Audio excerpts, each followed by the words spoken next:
Hello, meditators, and welcome to episode 4, part 2. It was only going to be a one-part episode, but the more that I was editing the episode, the more ideas, the more material came flooding out of me, and I was very excited to explore in a deeper way. We won't do a meditation today, in this episode anyway, because I've already done one today and I published one yesterday. So in part 1, I started speaking about creating a positive environment for ourselves. In particular, we spoke about the media that we choose to watch and how it affects us and how it affects our emotions, and trying to replace some of those habits with activities that keep us in the present moment. So, walking or showering or cleaning or meditating, obviously. But there's a variety of different activities that you can do to enhance our positive lifestyle. And I think I've mentioned this before, but hobbies are so good. Hobbies are such an amazing way of spending time with people that have similar interests to us. So creating a positive environment for ourselves is extremely important. And to do that, I guess, firstly, we need to recognize what feelings come up inside when we're performing such activities. Okay. So for me, I love nature. I love walking. I love helping other people. I love spending time with family. I love cleaning my house. And like today, I've done all of that. I've cleaned the bathroom, washed the pots, cleaned the kitchen, done all my clothes washing.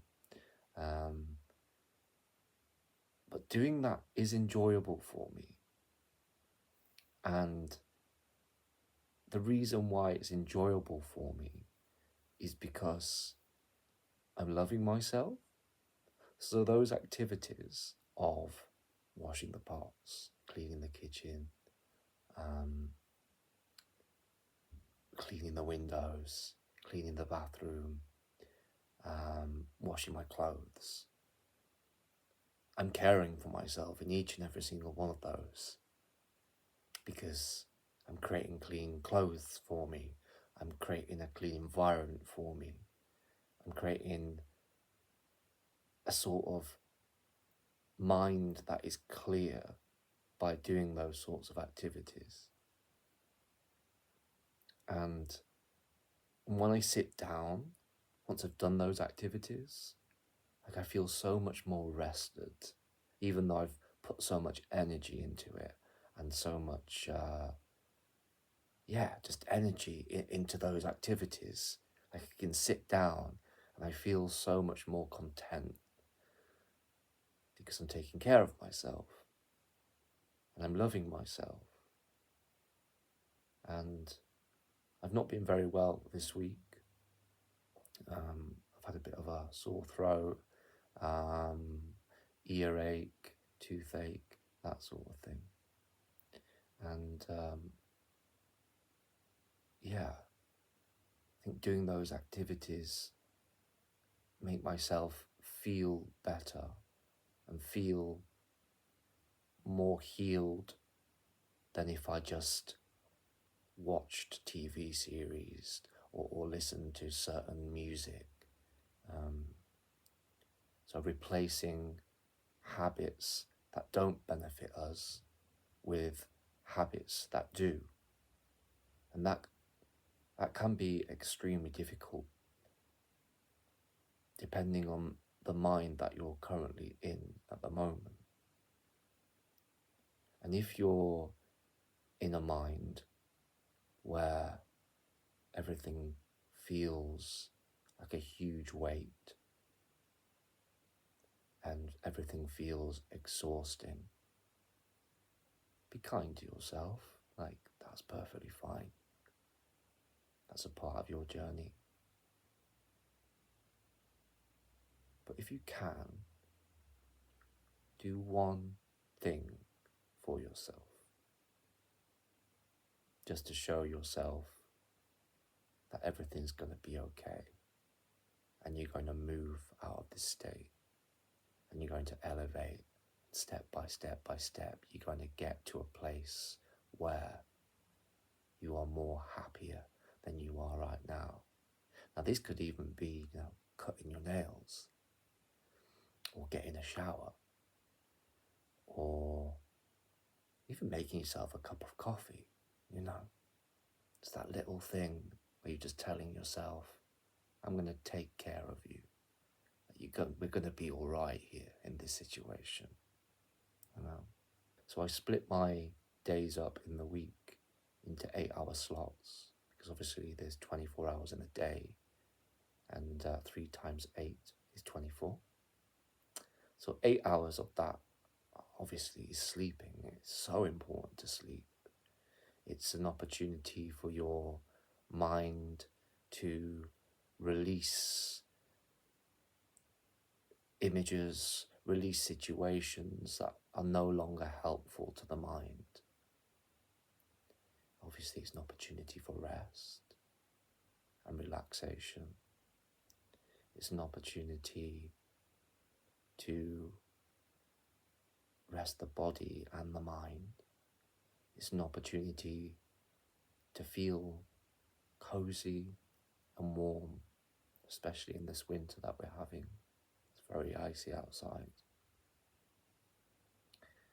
And then I have 8 hours for other people, and that's my job. That's what I get paid from. But I dedicate 8 hours of my day to other people. And that's not necessarily just the people that I work for, but it's also the people that I work with. Because we spend 40 hours, if you work full time, with those people. And I want to get to know them, and I want to help them in any way I can. I want to form lovely relationships. I want to be kind to them. I want to create an atmosphere at work that feels also like home. And then I have 8 hours of my own time. And some of that is traveling to and from work. So what do you do when you're traveling to and from work? And how does that benefit you? So at the moment, I'm starting to write poetry. I've not written in a while. I used to write a lot. But very recently, I think me doing this and offering advice and passing on knowledge that I've learned to you, the viewer, sort of inspired me again to be able to write poetry and to have something to say within that poetry. I also listen to podcasts. I'm very selective over the podcasts that I listen to. Yes, there's some Buddhist podcasts. There's some podcasts based on relationships. There's some podcasts based on psychology, philosophy. So even though that time is me travelling to and from work. That's about 2-3 hours, by the way. That is my time that I use and fill with material that's bettering myself. I'm educating myself. I'm learning things from other people. And that makes me feel like that time isn't wasted at all. I also, when I get home, I like to shower. I love showering, maybe once or twice a day. It helps me to feel clean, to wash off the day, for sure. Or in the morning, like wash off the sleep that I've just had and feel fresh for the day. I like reading sometimes. I like YouTube, especially YouTube Shorts.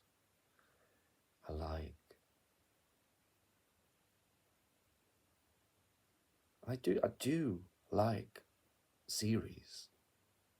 This is the thing, I'm not against television series, and I'm not against movies whatsoever. But back before I started meditating, I would just remember how it would affect my being and make me more anxious and make me angry and make me upset and make me frustrated. And it would bring so much negativity up inside of me. And it would affect my day. It would affect the rest of my day. But what meditation does is like magic, you know. It doesn't stop you feeling feelings, but it stops you holding those feelings close. I'll say that again. It doesn't stop you feeling feelings, but it stops you pulling and holding those feelings close. So when you have the ability to do that, you can watch those feelings and you can just say, oh, there you are. That's a bit of sadness, or that's a bit of anger. But it feels like it's not me anymore. And that's amazing. Because I can acknowledge that there's something inside me that's not quite right. And be able to have distance between it for me to be able to think logically of how to deal with it. Now, feelings, what we've spoken about impermanence, feelings are impermanent. So if you watch something that is perturbing or strange, and it brings feelings up inside of you, and you have that distance between you and feeling, you can watch it change and watch it loosen. It doesn't have power over you because you're not gripping onto it and you're not pulling it close and you're not becoming it. You can literally watch it and float away. The feeling, not you. So yeah, keep practicing and you can get that superpower too, for sure. And as I've said, this week I've not been very well. And I've had pain in my teeth here, and my ears, my head. But the great thing about meditation, because I've been practicing for a while now, and the feelings are in the distance, I don't really feel a tenth of the pain that's in my teeth, or a tenth of the headache, or a tenth of the earache. I know it's there because you can feel it twinging or throbbing, but it's just a sensation that lets me know that I need to get sorted out, that these things need to change and heal. But the fact that I've been meditating and created that distance, I'm not consumed by the pain that's inside of me, that's letting me know that something's wrong with my body. Now that's magic, isn't it? That's pure magic. Because illness can cause so much pain. We can inhabit pain until it's agony. But that's the power of meditation. Feelings are important, but they're not us. And also, within our home, it's good to be organised. Because if our home is organised, our mind is a lot more organised. So what I have whiteboards. I have a few of them. And they're not expensive. Just literally go to Pound World or Pound Shop or Poundland and get yourself a big A3 if you can, photo frame and a whiteboard pen. And my memory is not great. I think it's something to do with my dyslexia, but it's not great when it comes to names, numbers, places, geography, that sort of thing. So birthdays have always been very, very strange to me, very abstract. The fact that we're given one day a year to celebrate our life. Yeah, it's very, very weird. So I have a photo frame and it's got everyone's birthday in it, my friends and my family's. Photo frame number 2 is my to-do list. So anything that I've got to do goes on that list. And in my spare time, when I have nothing to do, I'll just crack on with the to-do list. Just crack on with it.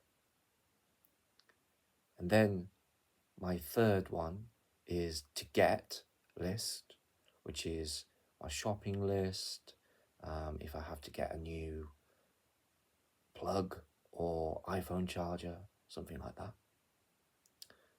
And that keeps me incredibly organised. So yeah, definitely get yourself to Poundland, get yourself some cheap photo frames and a whiteboard pen, cost you £4 or £5, and use that to keep organised and create that positive pattern of using it every single day, every single week.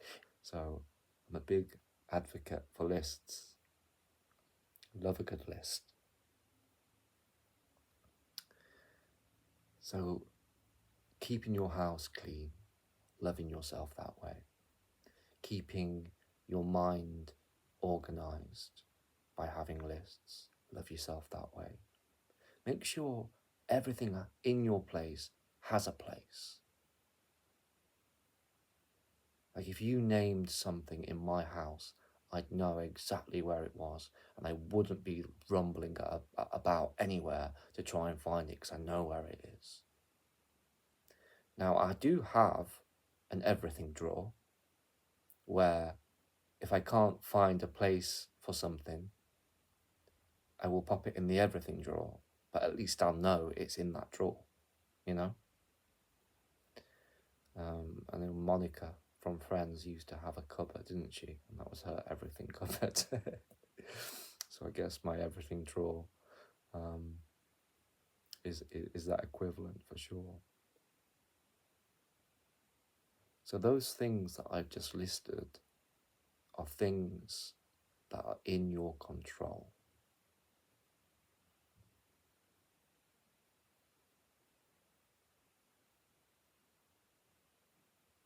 especially your sleep time. Your sleep time. Put 8 hours aside for you to rest. And you don't need to be sleeping. No, some people have insomnia, some people suffer from different ailments. But lay down. Read a book. Listen to an audio book. Listen to a podcast. But make sure that you're resting. That you're taking care of yourself by letting your body rest. Because it will. Even if you're not sleeping, you're resting. Then make sure that your own personal 8 hours that you're in control of, that every minute counts. That you're doing things that benefit you, that's progressing you, that's pushing you forward, that's giving you knowledge, that's making your light shine brighter. And then your 8 hours of work a day. That is your choice. That job is your choice. If you don't like the job, why are you there? If you don't like the people, why are you there? If you don't feel like that job is home to you, why are you there? Because we're talking about happiness here. And if the answer is money, does that make you happy? Because I don't have much money, but I'm very happy. I don't own my own house, but I'm very happy. I don't own my own car, I'm very happy. Every single element of my life I am happy in. And that's partly due to mind frame, cultivating a positive mind frame. But that's also the choices that I've made in life, of choosing a job that I enjoy, choosing to serve the people that I'm serving, and it feels like my time, even though it's my time to work. I'm surrounded by beautiful people who are inspiring and gentle and caring and uplifting and passionate. And it took me a while to find that job, but I found it. And no, the money's not great, but I get by.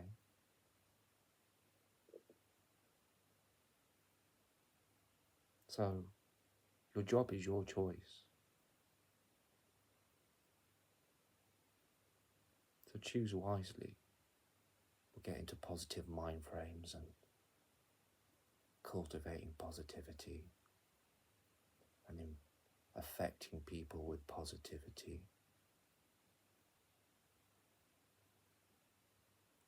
So we've talked about creating a positive environment for ourselves and doing things for ourselves to love ourselves. So I'm going to leave this here. Very short and sweet.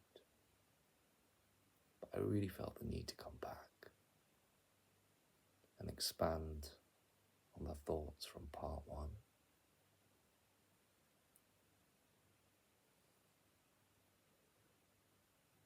You can do it. You can absolutely do it.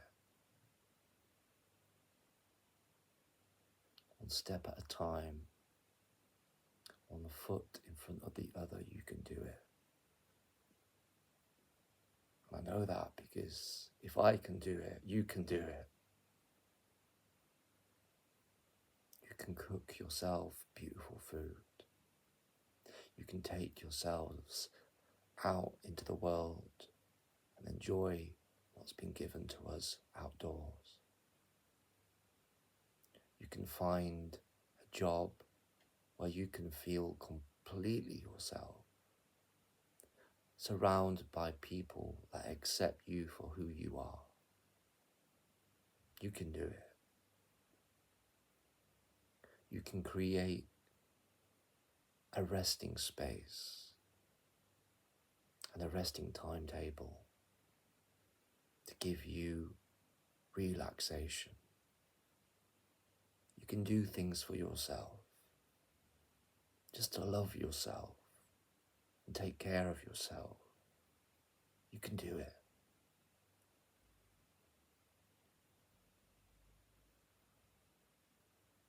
It might take time,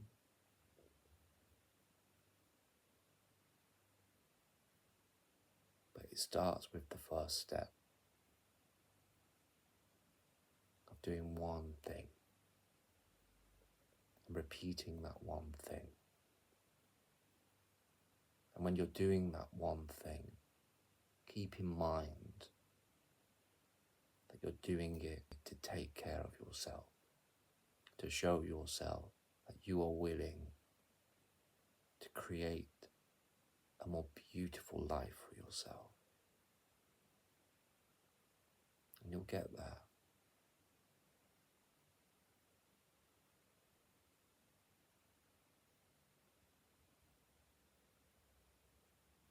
I hope you're having a lovely weekend. See you next week.